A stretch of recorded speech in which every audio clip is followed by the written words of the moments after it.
Paz de Cristo, meus irmãos, mais uma vez aqui no canal Reino de Deus.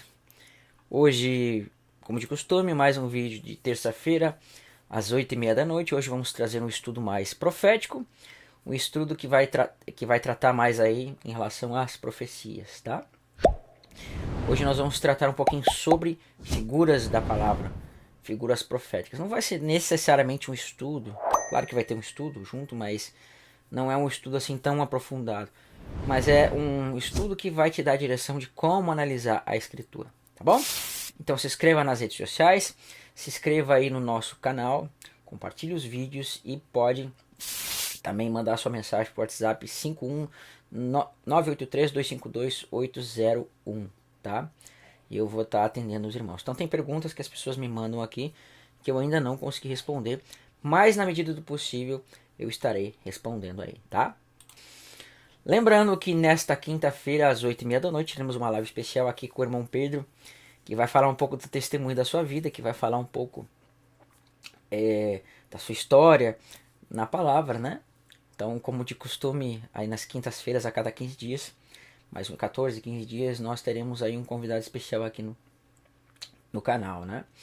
Onde nós trataremos esses temas de testemunho das pessoas e futuramente nós traremos aí assuntos, né? Nós abordaremos assuntos nas quintas-feiras. Irmãos, o assunto de hoje eu acho que ele é importante, né? Eu quero pedir desculpa pela tosse com os irmãos, né? Eu tenho essa tosse crônica da minha garganta já faz muitos anos e às vezes isso acontece. Mas hoje nós vamos tratar de uma coisa que eu acho bem interessante, que são figuras da palavra. E essas figuras, elas nos ajudam a compreender muitas coisas. Que quando nós atentamos para ela, nós vamos pegar partes da história de Cristo, partes da história da salvação, e a gente vai poder ter um quadro, né? Um quadro total do que Deus quis nos mostrar, tá? Irmãos, Deus ele tem uma coisa muito interessante. Ele faz uma coisa muito interessante. Ele monta um quebra-cabeça para nós na vida de muitos personagens. Vou dar um exemplo para os irmãos. Eu até estava falando com o pastor Felipe esses dias e a gente falou sobre esse assunto. Eu até esqueci de passar a resposta para ele, né? Mas vou passar aqui. Quando você vai em Mateus, Mateus ele relata assim que quando Cristo vai para o Egito, depois que Cristo volta do Egito, ele diz que se cumpriu a escritura que dizia assim: do Egito chamei o meu filho. E aí você vê que ele bota isso no cumprimento de quando Cristo ele vinha do Egito e voltava para Israel.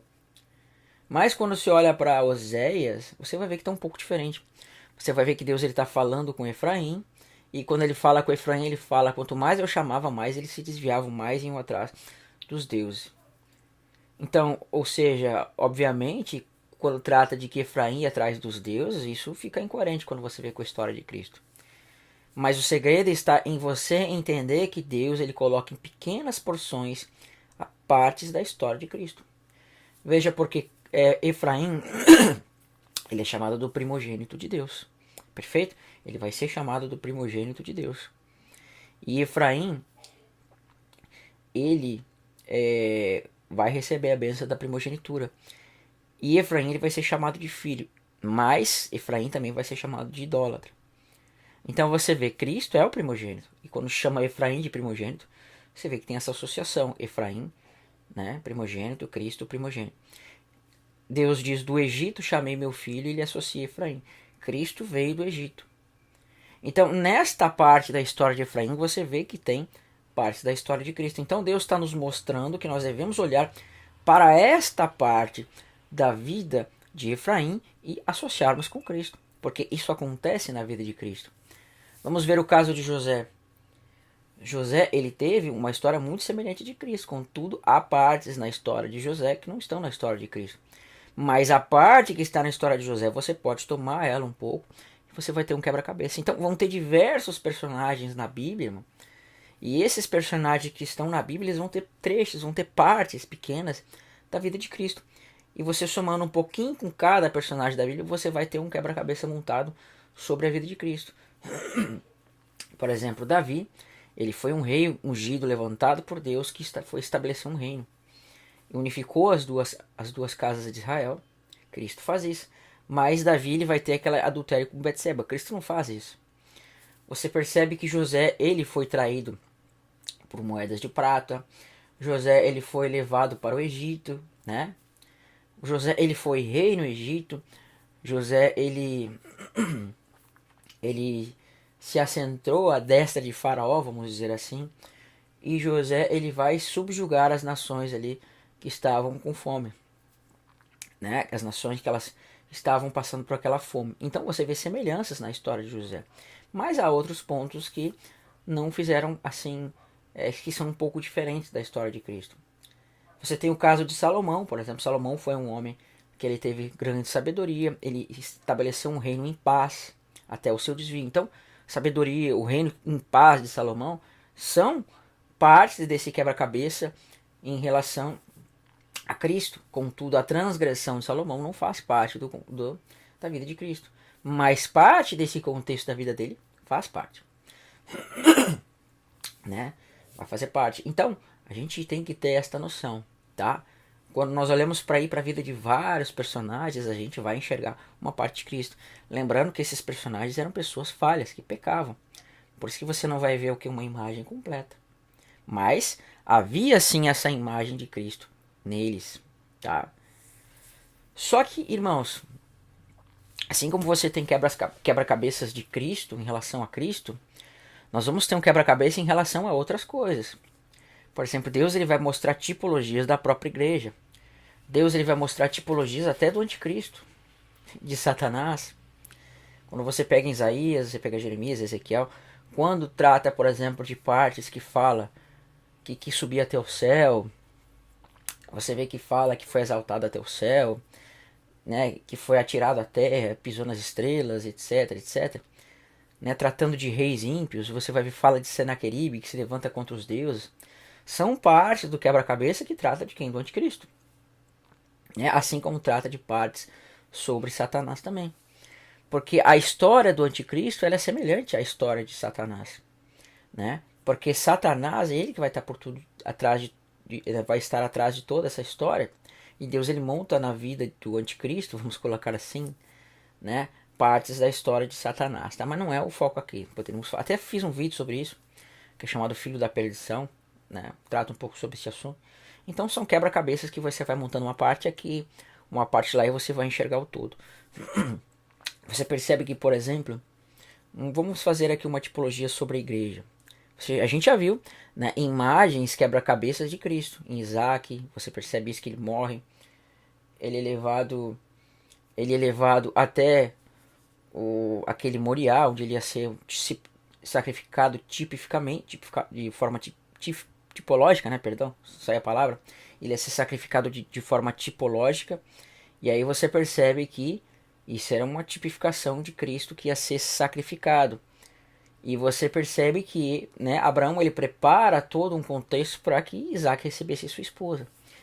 E essa esposa de Isaac, você vê que ela é uma mulher, né? E essa mulher, ela Isaac vai receber ela numa tenda. Mas você vê que Eliezer, que era o servo de Abraão, ele faz todo um preparo para conduzir essa mulher. Ele vai adornar esta mulher e vai entregá-la até para Isaac lá, né? Isaac vai receber ela numa tenda. Então você vê, Rebeca era uma tipologia da igreja com Cristo entrando nessa tenda que aponta para nós como a tenda de Sara. Então tá vendo que fala da nova aliança aí. E você vai ver uma figura de Eva também sendo identificada por meio do corpo de Adão. Então, uma figura da igreja.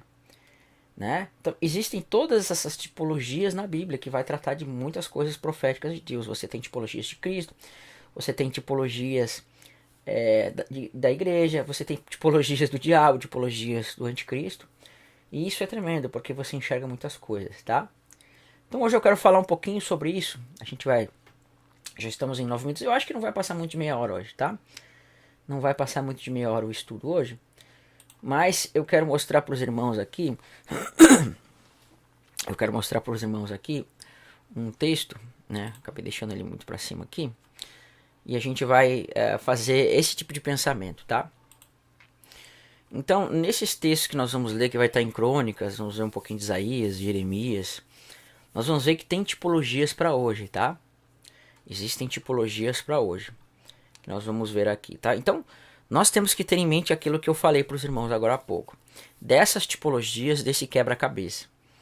Né? Por que esse quebra-cabeça é importante? Porque o Apocalipse, irmão, ele está cheio de quebra-cabeça. E esses quebra-cabeça de Apocalipse, ele utiliza tipologias do passado. Então, quando nós olhamos, né, para a escritura lá no passado, nós olhamos os profetas, Deus ele utiliza dos contextos da época para mostrar o futuro. Então, lá em Apocalipse, Deus se utiliza de contextos do passado para mostrar o que vai estar acontecendo no final.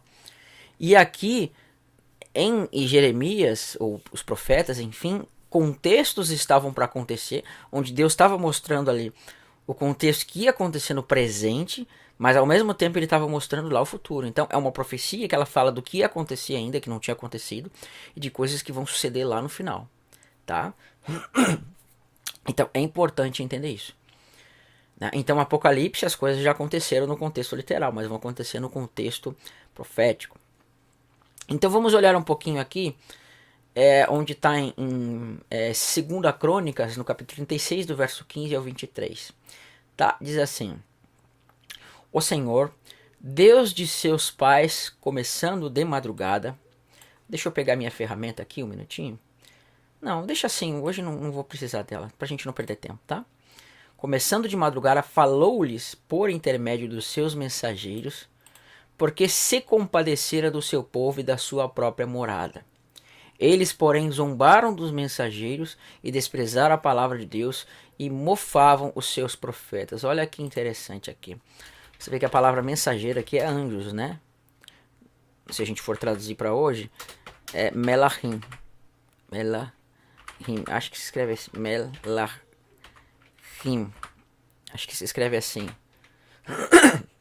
Malaquias, Malachi, né? Mensageiros, Malachim. Malachi, mensageiro, Malachim, mensageiros. Seriam anjos. Então você vê que Deus, ele mandou uma mensagem para o povo por meio de quê? Por meio dos seus profetas e por meio dos seus mensageiros, que a gente pode traduzir por anjo. Por isso que em Apocalipse nós vamos ter mensagem dos 7 anjos, que são 7 mensageiros, e esses 7 mensageiros vão mandar mensagens para as 7 igrejas, tá? Mas, assim como no contexto aqui eles zombaram dos mensageiros, você percebe aqui, isso também aconteceu, vai acontecer lá no futuro, tá? Mas não vem aqui o estudo disso aqui agora. E desprezavam as palavras de Deus e mofavam dos seus profetas, até que subiu a ira do Senhor contra o seu povo, e não houve remédio algum. Por isso o Senhor fez subir contra ele o rei dos caldeus, olha só, rei dos caldeus, o qual matou seus jovens à espada na casa do seu santuário, e não teve piedade nem dos jovens, nem das donzelas, nem dos velhos, nem dos mais avançados em idade. Todos os deu nas suas mãos, a todos Deus nas suas mãos. Então, olha que interessante, tá? Você vê que está falando de Nabucodonosor aqui. Então, no contexto literal, nós estamos vendo que o povo, eles não aceitaram a repreensão que veio dos mensageiros, dos profetas, e por causa dessa constante rejeição, o que vem? Vem Nabucodonosor e agora executa o castigo sobre o povo de Deus e leva alguns para cativeiro, tá? Leva eles para a Babilônia. Mas o que a razão por que isso aconteceu foi a rejeição deles para com Deus. Então isso é uma tipificação para nós do futuro, irmãos. Por quê? Porque Deus, ele repreende o seu povo, Deus, ele traz a verdade ao seu povo, mas pela constante rejeição da mensagem de Deus, né? Então, assim como veio Nabucodonosor e destruiu o templo de Deus, assim também vai ser em relação ao anticristo. Ele vai colocar por terra o templo de Deus, que trata da sua igreja, né? Falaremos sobre isso num vídeo mais específico. E assim como ele matou o povo aqui, isso também vai acontecer no futuro, né? A diferença é que no futuro as pessoas vão ser perseguidas por causa da justiça, né? Porque elas vão adorar a Deus. E a diferença nesse contexto é que as pessoas estavam praticando a injustiça. Então, de uma certa forma, inverte o contexto. Mas, né, o espírito da história é o mesmo. Então, assim como se levantou o rei dos caldeus e perseguiu o povo de Deus, assim vai se dar no futuro, né? Então, esse rei dos caldeus aqui vai ser Nabucodonosor. Então, Nabucodonosor ele vai ser uma tipologia do anticristo. E assim como Nabucodonosor ele veio, pegou o povo de surpresa, aqueles que não escutaram a mensagem dos profetas, assim também o anticristo vai perseguir aqueles que não derem ouvido à mensagem lá dos profetas, daqueles que vão se levantar nos últimos dias. Isso vai acontecer de novo. E aí o que aconteceu? O qual matou seus jovens à espada na casa do seu santuário, e não teve piedade nem dos jovens, nem das donzelas, nem dos velhos, nem dos mais avançados de idade.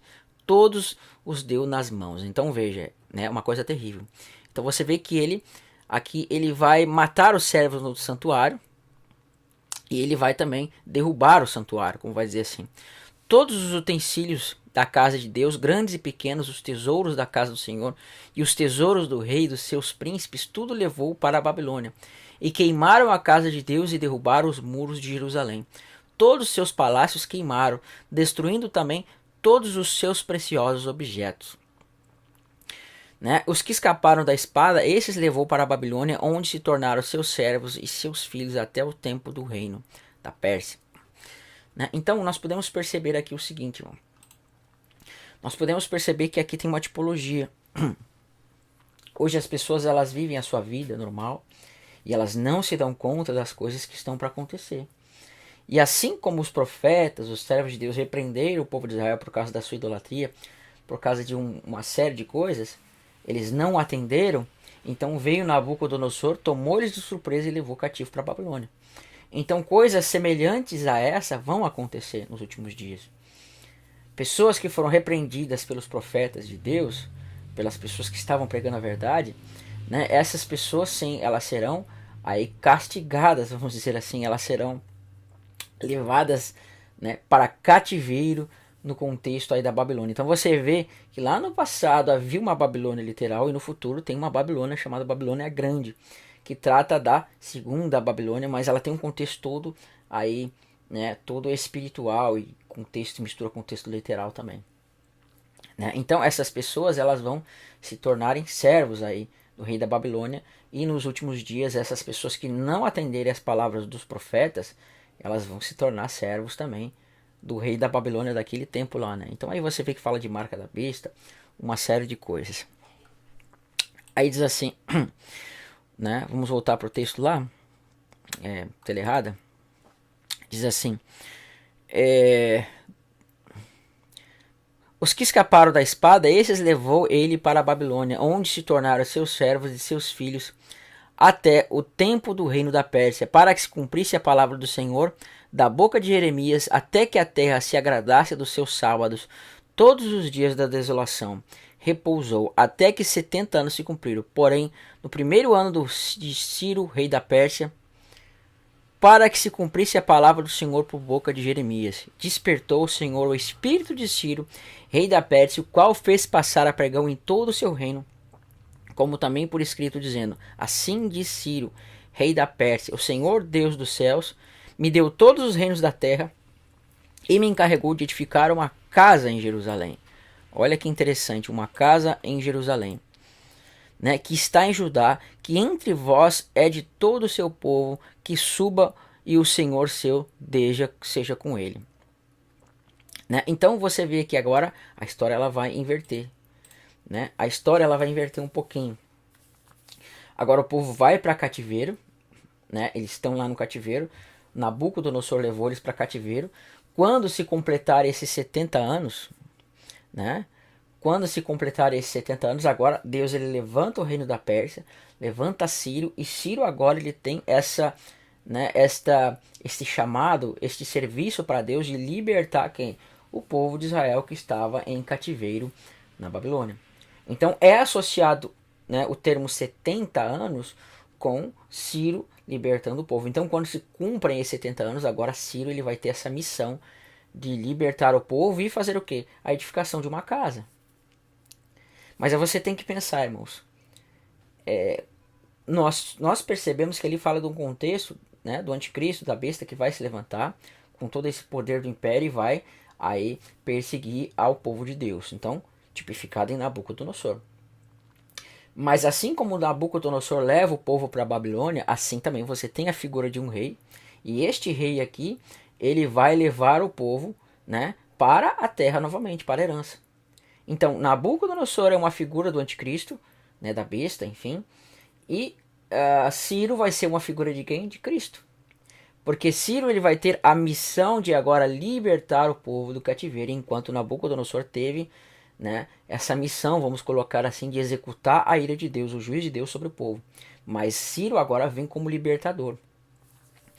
E o interessante é que essa expressão libertação, libertador, ela tá ligada com o ano dos jubileus, né? E isso tá ligado lá com Isaías 61, que diz assim: o Espírito do Senhor Deus está sobre mim, ele me ungiu para pregar as boas novas e trazer a liberdade aos cativos, né? Então olha só, Ciro ele está trazendo liberdade aos cativos. E você vai ver que um pouquinho mais para frente, olha o que vai dizer aqui em Isaías,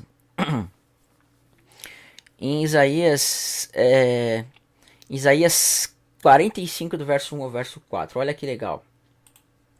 Diz bem assim: assim diz o Senhor ao seu ungido, a Ciro, a quem tomo pela mão direita para abater as nações ante sua face, para descingir os lombos dos reis e para abrir diante dele as portas que não se fecharão. Então, olha, Deus ele chama aqui Ciro de ungido, né? Ele vai chamar Ciro de ungido.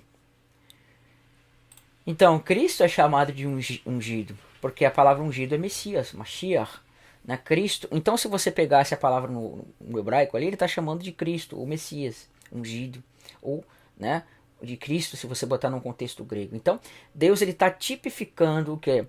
Agora, Ciro como o próprio Cristo. Então, irmãos, assim como Ciro ele liberta o povo desse cativeiro da Babilônia, assim como ele liberta o povo deste cativeiro que está tendo lá, né, na Babilônia, e ele tira o povo e leva para Jerusalém lá edificada uma casa, você vê que isso é uma tipologia de Cristo. Por quê? Porque a Cristo foi dado edificar uma casa. E essa casa ela trata de um contexto onde, né, trata de um aspecto espiritual, porque Deus habita em nós como uma casa em espírito, mas também Deus ele fala assim que na casa de meu pai há muitas moradas, né? E Cristo vai preparar lugar. Então Deus ele mora nessa casa, mas também nós moramos nessa casa. E isso vai ser tipificado para nós como uma nova Jerusalém, tá? Mas daí seria muitas coisas para falar agora. Então você vê que Cristo ele vai ter a missão de edificar uma casa para Deus, que é a igreja. E Ciro ele vai ter a missão de edificar uma casa para Deus, por meio do povo. Olha que interessante, né? Ciro ele liberta o povo e esse povo agora vai para Jerusalém. E lá você vai ver a história de Esdras, Neemias, Amós, etc. Onde vai mostrar a história do povo edificando a casa de Deus, né? Contexto literal. Então, do mesmo modo que o povo ele vai ter esse trabalho de edificação da casa, a mando de Ciro, assim a igreja, por meio de Cristo, vai trabalhar na edificação da casa. Então, nós somos construtores dessa casa, assim como aquele povo era construtor da casa, né? A mando de Neemias, Esdras, etc, etc. Então, Ciro ele foi levantado para este papel, tá? Então, por isso que quando você olha para Daniel capítulo 8, você vai ver que ali vai haver a briga de um bode e um cordeiro.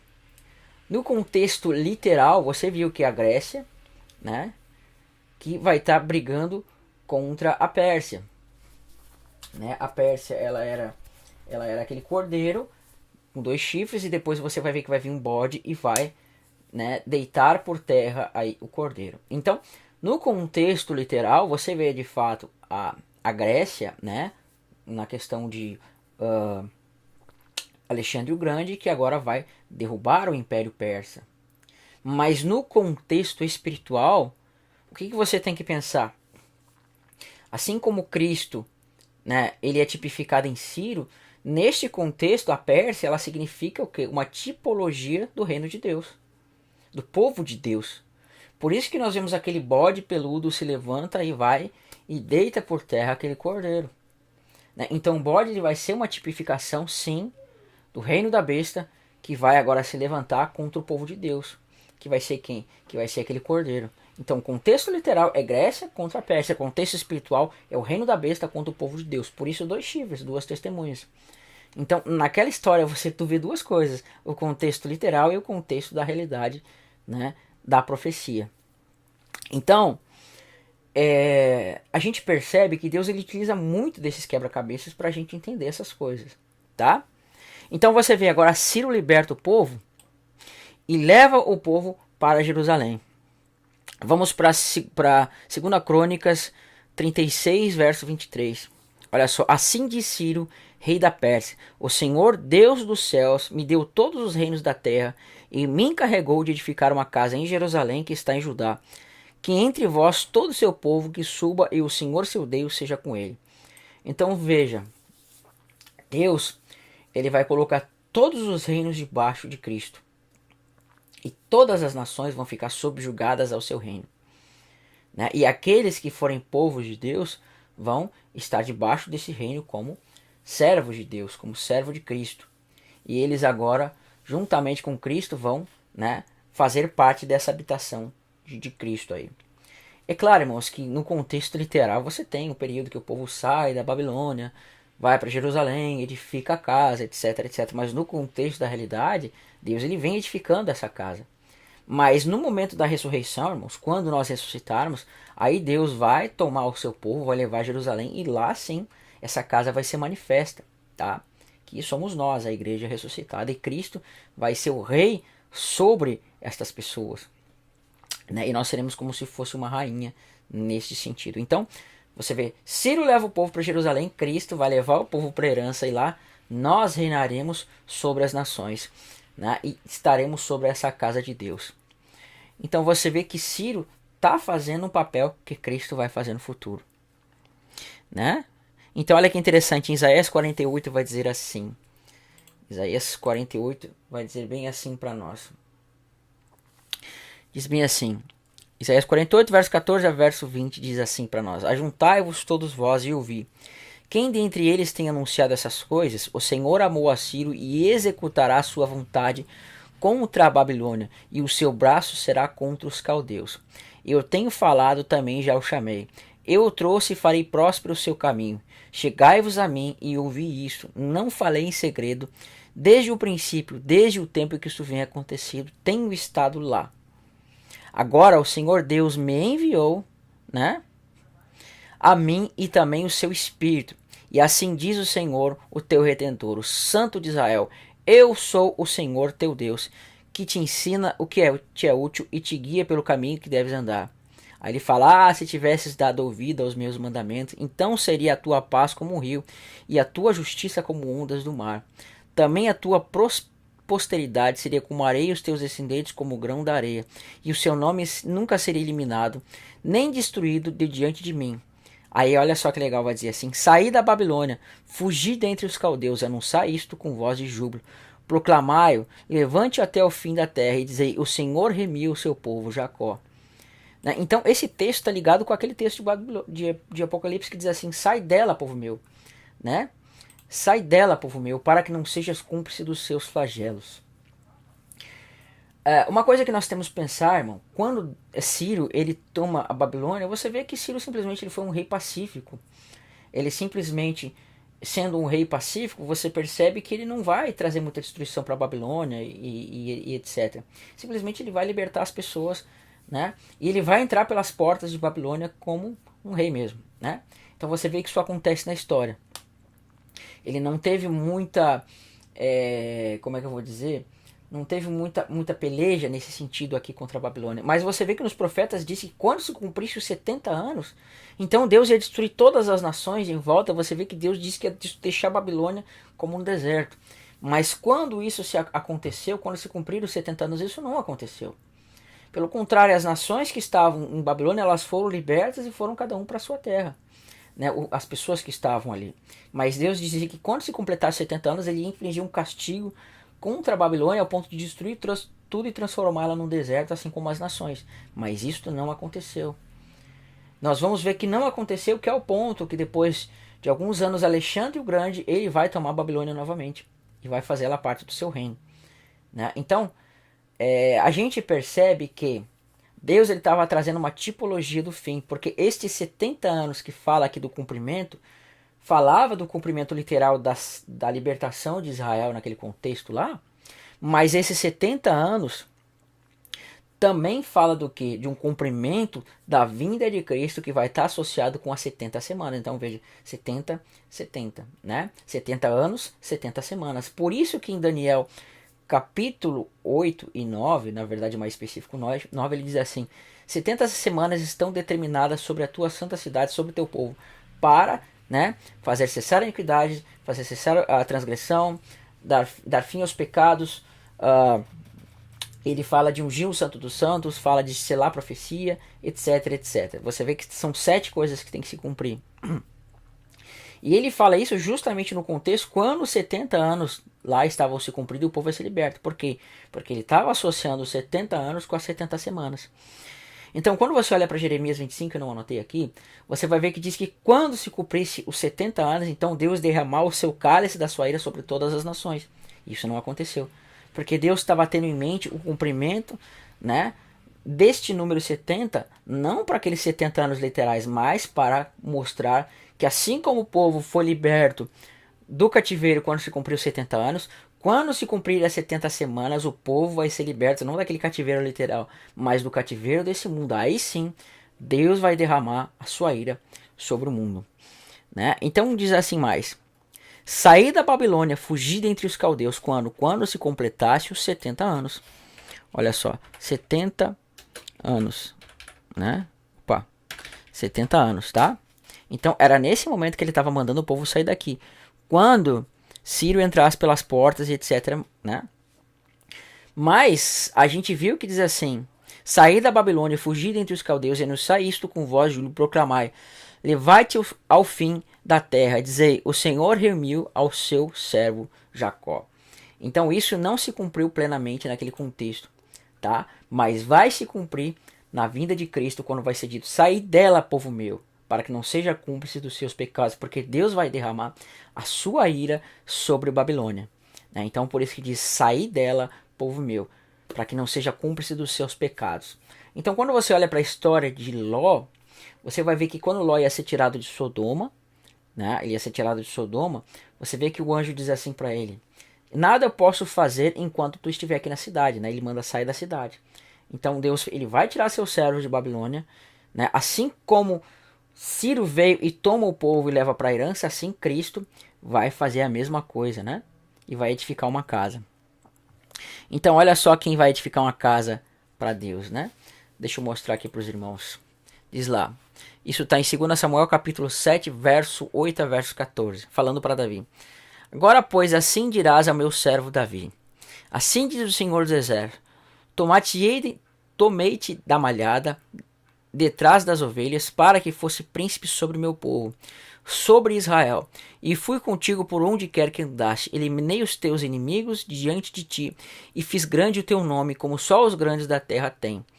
Preparei um lugar para o meu povo, para Israel, e eu, né, prepararei um lugar para meu povo, para Israel, e eu plantarei para que habite no seu lugar, e não mais seja perturbado, e jamais os filhos da perversidade o aflijam, como dantes desde o dia em que mandei que houvesse juízo sobre meu povo de Israel. Dar-te-ei, porém, descanso de todos os teus inimigos, também o Senhor te faz saber que ele, o Senhor, te fará casa. Olha que interessante. Quando os teus dias se cumprirem e descansares com os teus pais, então farei levantar depois de ti o teu descendente. Olha que interessante. Quando os teus dias se cumprirem e descansarem com os teus pais, olha só. Então farei levantar depois de ti o teu descendente. Então olha como não pode estar falando de Salomão. Porque Salomão foi levantado enquanto Davi ainda estava em vida. Mas ele fala assim: quando os teus dias se cumprirem e descansarem com os teus pais, então farei levantar-te depois de ti o teu descendente, que procederá diante de ti, e eu estabelecerei o seu reino, e este edificará uma casa ao meu nome, e eu estabelecerei para sempre o seu trono, né, do seu reino, e ele me será por, né, e eu lhe serei por pai, e ele me será por filho. Então você vê que não está falando de Salomão aqui, porque o trono de Salomão não foi eterno. Porque quando houve a divisão das duas casas, você vai ver que ali começou a se desfazer o reino dele, né? Ele fala aqui que o reino dele seria eterno, mas não aconteceu isso. E também Salomão, ele foi levantado enquanto Davi estava vivo. Mas esse aqui, ele ia ser levantado depois que Davi morresse, para edificar uma casa ao nome do Senhor, né? E o seu trono seria estabelecido para sempre. E eu lhe serei por pai, e ele me será por filho. Hebreus fala isso, né? Hebreus 2 fala que sobre o filho e diz assim: eu serei por pai, ele me será por filho. Então as pessoas olham para esse texto, acham que está falando de Salomão, ainda que em figuras esteja, mas esse texto tratava de Cristo. Aí vai dizer uma coisa muito interessante aqui: se vier a transgredir, castigá-lo-ei com vara de homens e com açoite dos filhos dos homens.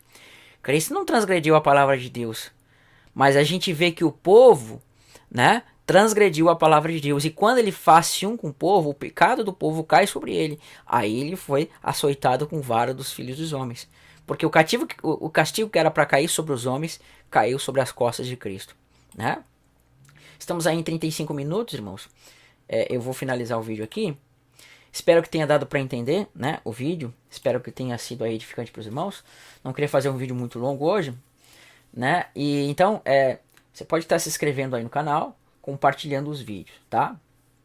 Lembra que nessa quinta-feira teremos uma live aí com o irmão Pedro, né? Eu não colocarei aqui, irmão, esse texto lá no Drive, porque são textos aqui bem simples, tá? São textos bem simples de estar pesquisando na Bíblia. Mas a intenção foi trazer uma revelação para os irmãos começarem a pensar como enxergar na Bíblia os textos que vão apresentar o Messias, o Anticristo, a igreja, enfim. Tá bom?